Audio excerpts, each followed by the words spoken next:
How can you take control of your life? How can you finally let go of those limiting beliefs that have been holding you back for the past few decades, stopping you from growing and leveling up? How can you step out of your comfort zone and unleash your full potential for your business and your personal life? Hi, and welcome to the Self-Worth Accelerator podcast. My name is Sonia Maria Horn, and I'm a mindset and success coach with focus on your self-worth. And every single week, I will be talking with you about how you can raise the awareness of your full potential and unleash those powerful tools for maximum wealth and inner peace. Find out everything about how to stop procrastination so you can finally empower yourself from within. You can do this, and I'm here to show you exactly how. So let's get started right now.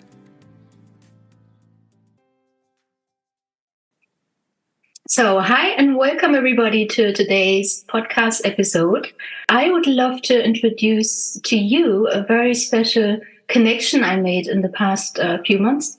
It's Leanne Kanzler from Australia, and she's a relationship coach, and I'm going to let her introduce herself because that's the best, I guess. We have met on a few occasions, but not that intensively yet, and I would love to hopefully inspire you to take away some beneficial information on relationship and in connection to your self-worth. So that's our intention today, to give you some help and support wherever you are in your relationship today, right?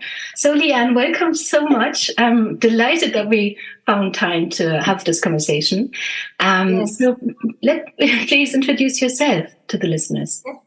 So as you said, my name is Leanne Kanzler, and yes, I have a lovely German name, but I live, born and bred in Australia, and my dad came to Australia when he was just 20 after the war, and I am a psychologist in Australia and also actually a divorce coach. So I do see people from all areas of life, adults, including couples, and what I really find very rewarding is working with people after they have gone through their separation or divorce, because it's such an opportunity to create real growth and to help people see where they went wrong in relationship. And that often goes all the way back to childhood, what they learned in childhood and who they became through their childhood experiences, including trauma, and then how they took all of those learnings into their relationship and help them to see why that probably didn't work and what they can do for themselves to their own value and worth, so that they can then move on into a more loving relationship that is really what they deserve, because everyone deserves that. Exactly, Yes. on eye level, and great. Yes. Yeah, it's when we had our talk before, we already said, gosh, this is so powerful what we have to share, because I think so many people can relate to that, because in our life, it's on one side, it's the professional life, how we identify ourselves, but also within the relationship. And I think the goal of every person on a personal growth journey is to really feel this self-love within us, that we don't look for it on the outside. Well, I can speak for myself that this is my goal and my ambition, and I'm getting there. But it's just like, because when you're in at peace with yourself and have this self-love inside, you don't need to depend on others to give it to you. Look for this validation in a relationship, because nobody can provide that. Everybody has their bad days, and it shouldn't throw you off straight away. So that is so beautiful. And to look in the childhood experience, I can totally relate to that as well with my clients, because everything they come to me for, it's always based on what happened in the childhood growing up, right? And between being born and year 7, or, really, really in the young childhood. So I mean, we all grow to be who we are, obviously, based on our past. Now, tell us a bit about your story, please, because there was a reason as well that you grew into this profession, right? Yes, that's right. I was always a very anxious child with very low self-worth. And I really thought that I wasn't anything special in any way, shape, or form. And when I met my husband, I was only 17 at the time, and he was quite strong in his beliefs about himself and what he wanted. And for some reason, I kind of fell for that. I guess he was very interested in me, and he made me feel like I was worth something in the beginning. But because I didn't know who I was, that soon turned to quite a controlling relationship where I was told that I wasn't good enough in many different ways over many years. And eventually that led me to going to see a psychologist. And I'll be very honest with you and say that I didn't go for myself. I went because he kept telling me there's something wrong with you and our relationship problems are all your fault and you need to get help. And I thought, stuff you, I'm going. This is all your fault, but I'll go just to shut you up. I went and I came home and I said, the reason I'm so unhappy is because I hate my life and I'm going back to university and I'm going to study psychology. Because I did go to psychology my first year to uni, first year after school. And I quit to get married when I was 20. Okay. Yeah. So you didn't actually pursue your real calling and that further relationship. Yeah. That's right. And then it took me a long time to do that because I actually had a 1-year-old son at the time. And then I had my daughter when he was 2. And I had to, postpone my studies and slow it right down so I could actually be a mother. So it took me a very long time, but it was well worth the effort. And he wasn't very supportive. He didn't like me putting my time into my studies because it took time away from him. But I somehow persisted through depression, through anxiety, through tears, through yelling, through I'm a failure and I can't do this. But I just kept pushing. Amazing. Until I got amazing. That is very powerful. Yeah. Yeah. I mean, being a mother alone is a full-time job, obviously. Yes, that's right. Yes, it was very hard. And through doing that, I found that there was still something missing. So I continued this pursuit of happiness, I suppose. And that's when I found coaching. Actually, that was after I left my husband. So I left him when I was 38. So I'd been with him for 18 years. A very long time. Yes. Actually, 20 years if you include the time before we got married. And, studying psychology at university, you don't do a lot of personal inner work. It's all about other people and books and stuff. And for me, that just wasn't enough. So I discovered coaching. And through that, I thought, I'll do a coaching course. And doing the coaching course, you have to work on yourself to get the qualification because you have to do practice clients, and in the training, you have to work on yourself. You practice on each other. Yes, exactly. Yeah, I absolutely loved it. And so I ended up combining psychology and coaching together. And that is really, by doing that, that's what really started to shift me and my perception of the world and my value of myself, because I actually started to do the work that I expected other people to do. Right. Yeah. For you. Yes, I hear you. Yeah. And then when I was dating, I could see that there's a lot of people out there who really were not ready to be dating, a lot of hurt men who were projecting their stuff of their exes onto me. And I was very fortunate to be able to see that, this is not my issue. I'm not your therapist and I'm not your ex-wife. See you later. Right. Yeah, to realize that, because I used to look for the fault in myself. I always thought it was me. I'm doing something wrong here, Yes. And a lot of women do that. A lot of women say, what have I done? It's all my fault. I'm not good enough. Yeah. Blah, blah. And a lot of men oh my God, it's all the women. There's something wrong with them. Yeah. Quite interesting. Exactly. I did a little research on this and found that after divorce, it's actually quite a traumatic time for men and for women. And the suicide rate for men is quite high in this time as well. Okay. And statistics show that around the world, it's 48% of all marriages will end in divorce. So that's really high. That's a lot. And I think it's getting more common because it used to be so, women are now less dependent financially perhaps than they used to. So it's increasing, definitely, no? Yeah.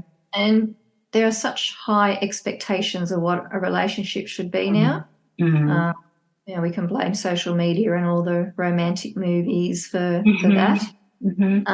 But there's this expectation it should be amazing, but no one has to do any work. Right. Really what I've seen is that when people do the work on themselves, that's when they have amazing relationship. Unless they were blessed to really meet someone who matches well with them in terms of their energy and everything. Right. But often we meet people to teach us. So if I hadn't met my ex-husband and hung around as long as I did, I wouldn't have learned that I needed to do the work. Exactly. I needed to step up. Yeah. Absolutely. And I think we're blessed because I can relate. I did the work after my divorce. And I think it's really a blessing to have that experience to go this path, right? Because many people actually either they stay there, and that's the question now for you as well. Because for you had kids involved. My kids were like 1 and 5 when I left my husband, and it was traumatic for me. It was heartbreaking, right? And that's when I went to therapy as well, because I wanted to understand myself. I wanted to know, why did I choose this partner? Why did I choose all the partners I had to that time? And I didn't want to make the same mistake in the future. And now I have it totally, because like you just said right now I have this complete different approach to meeting people, because know what I want, I know what I don't want.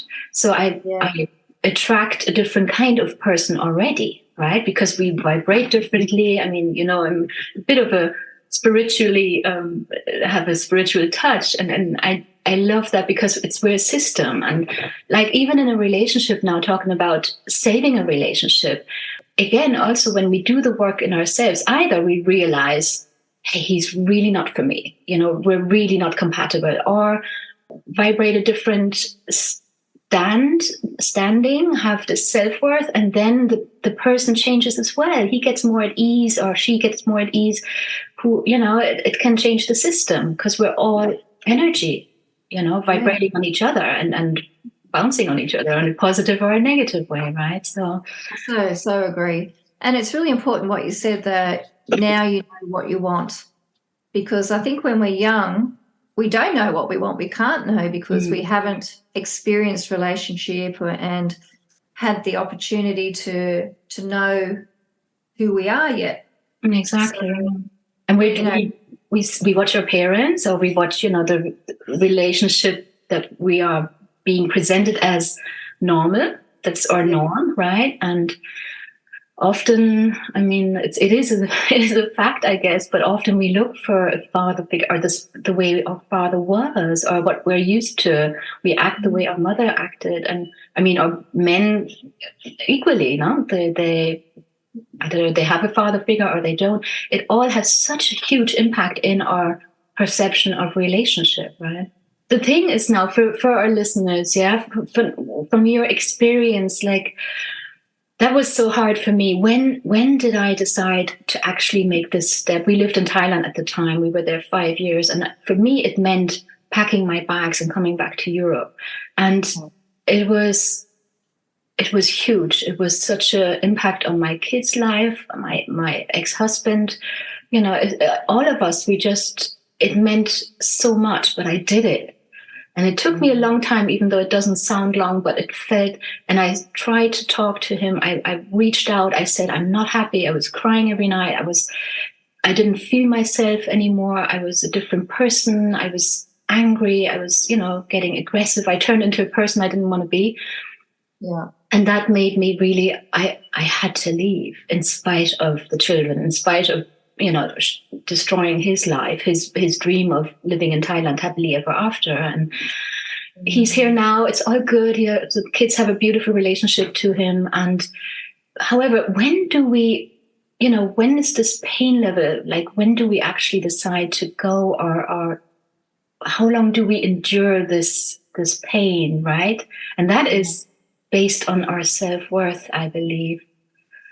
I believe you're right. And it can take a very long time. It actually took me years to finally come to that conclusion after feeling everything that you said, yelling, screaming, crying, being this stranger. Who am I? I used to be super patient, super calm. I lost all of that.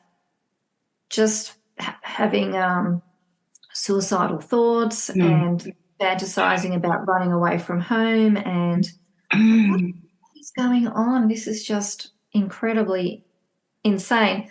And even though I was studying psychology, I did not go to a psychologist other than that one time. Really? Yeah.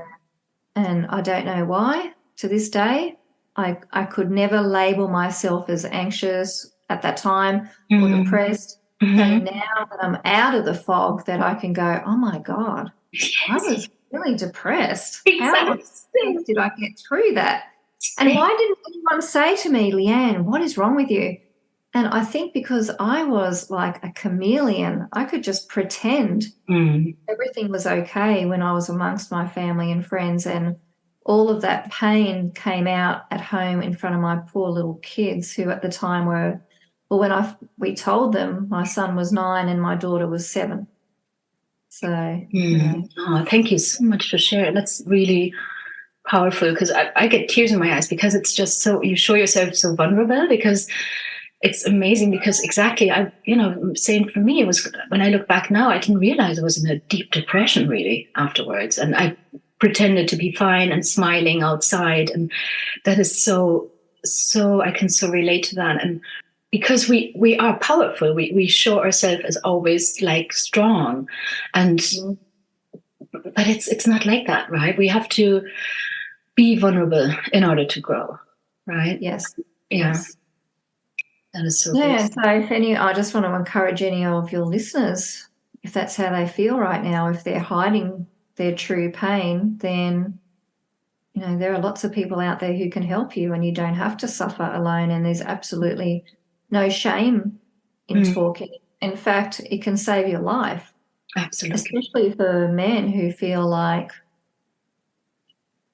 they just can't tell anyone, or no one's going to understand what I'm going through is so bad that I can't possibly share this because I'm going to hurt other people, or they're going to ridicule me or laugh at me or make me feel worse. Yeah. And to those people, I say, please, please, please don't give up and give it a go.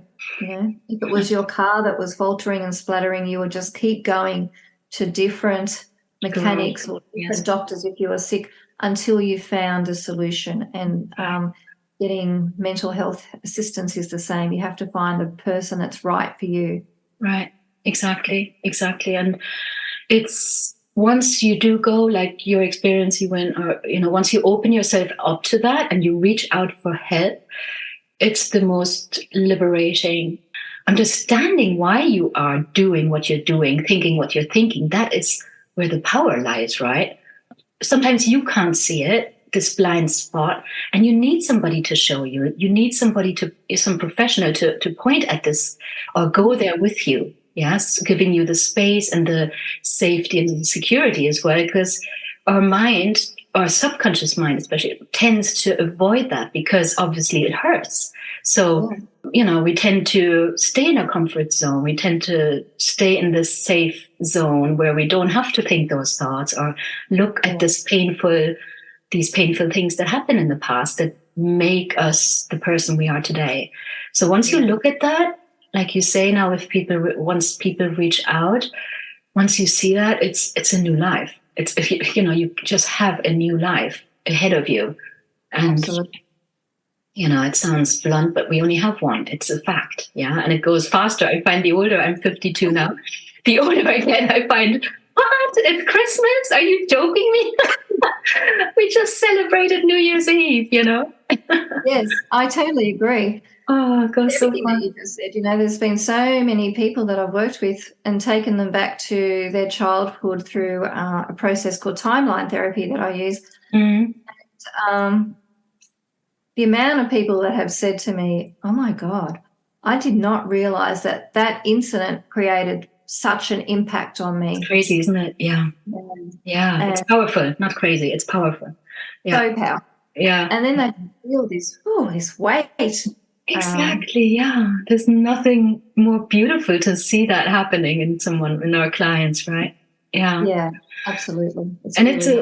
That's exactly why, we're meeting today as well, because of our similar stories. We have this parallel stories. And my daughter now, my youngest daughter is 15, my oldest is 18. And when I hear them talking about their relationship already, the little one already has a boyfriend, big love, but her friend is already at the age of 14 in a toxic relationship. Oh. And I'm watching from the outside and thinking, no matter what age, it can happen, or it's nothing to be ashamed of, or whatever. But having this awareness that you are in a toxic relationship and taking action and actually reaching out for help if you can't let go, because we're looking for this familiar. And if our dad was like that, perhaps we can't let go of our partner because it's what makes us comfortable, even if it hurts us, right? That's right. And also on some unconscious level, we're trying to heal our parent. Yes. And I can't heal you, so maybe I can heal this person, and that never works. Mm-hmm. But yeah, young people often get into toxic relationships, it is sad. Right. Really is, you're never too young to work on this. Right. So that you don't get stuck with it when you're 50 going, oh my God, it's still happening to me. Yes, exactly. Yeah. Unfortunately, there are many people, I'm 51 as well, so there are many people out there who need this work. And you're never too old either, I want to just say. I have clients in their 60s who are just like, I just can't do this anymore. Please help me break this pattern. I would like another relationship before my life ends, and I want it to be a good one. Great. And that's so nice. Beautiful. Yeah, beautiful.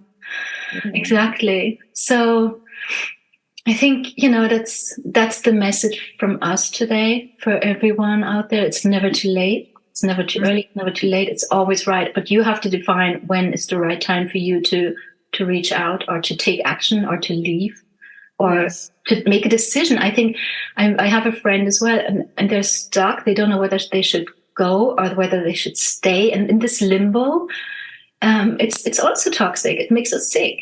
Yeah. And we get sick after, because we're not going here nor there. But make a decision. If you make a decision then to stay, then work on yourself, and perhaps it can work out, right?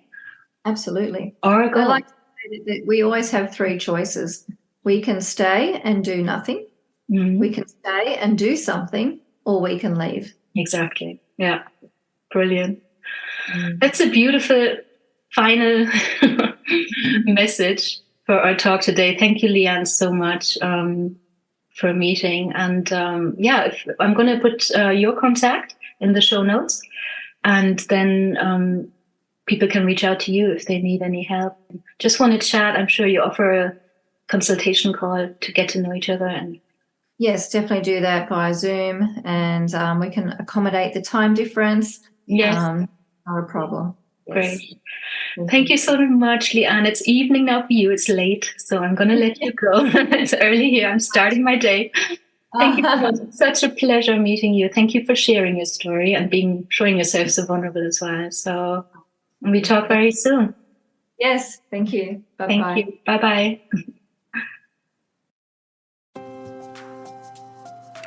Thank you so much for taking the time to listen to today's podcast. I really appreciate your presence. Now, if you want to experience the full power of your subconscious mind, to manifest more abundance and self-worth, leading to more success and overall contentment from within, Well, I've got a gift for you. The Self-Worth and Success Hypnosis audio on my website is available for you as a free download. It helps you to unconsciously let go of negative self-talk and money or receiving blocks. You get to rewire and reprogram your mind for success and abundance. This recording has already helped so many people to let go of limiting beliefs and negative blueprints that they didn't even know they had. You can find their testimonies on my website. I promise it's so powerful.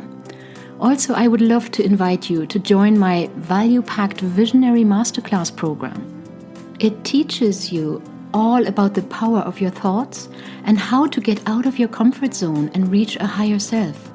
You learn step by step how you can reach your goals by setting a focused intention and experience more self-love and a healthy body image with ease and energetic alignment within only 21 days. You can find all my offers and content on my website, www.soniamariahorn.com/en. And of course, you can find all the links in the show notes. So I look forward to seeing you next time on the Self-Worth Accelerator podcast. Until then, take care and reach out to me anytime. I'm here for you.